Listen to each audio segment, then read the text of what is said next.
Bonjour, je suis Mariette Montpierre, réalisatrice, autrice et productrice. Bon, le FEMI, c'est une longue histoire d'amour parce que j'ai commencé pour la première fois à venir au FEMI en 2002 avec mon premier court-métrage qui s'appelle Rendez-vous.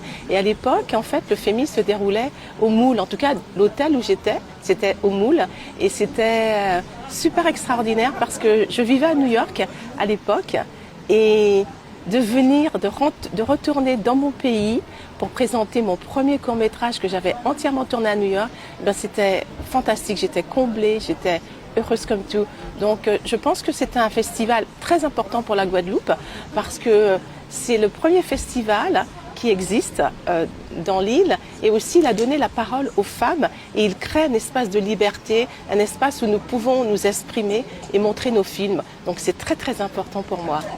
Mamzelle New York, c'est la première série que j'ai réalisée et écrite avec mon co-auteur Sébastien Tavel. C'est l'histoire d'une jeune influenceuse ultra connectée au passage de l'âge adulte.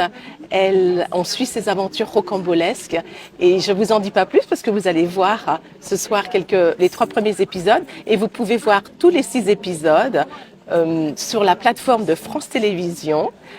Gratuitement, vous tapez Mamzelle New York et vous tomberez sur la plateforme de France TV. Donc n'hésitez pas, suivez-moi aussi sur Instagram et Facebook, Mariette Montpierre et Mamzelle New York.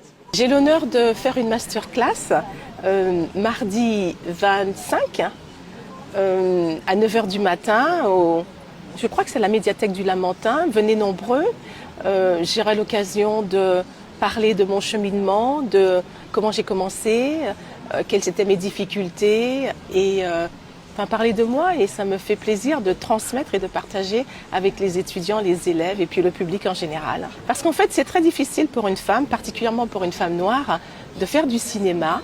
Et ça a toujours été difficile pour moi de trouver ma voix singulière et originale.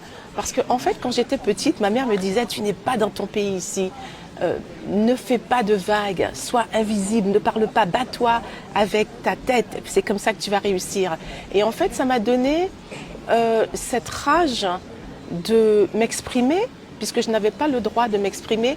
Et c'était au départ difficile, parce que je ne me sentais pas légitime dans mon rôle à m'exprimer et à raconter des histoires.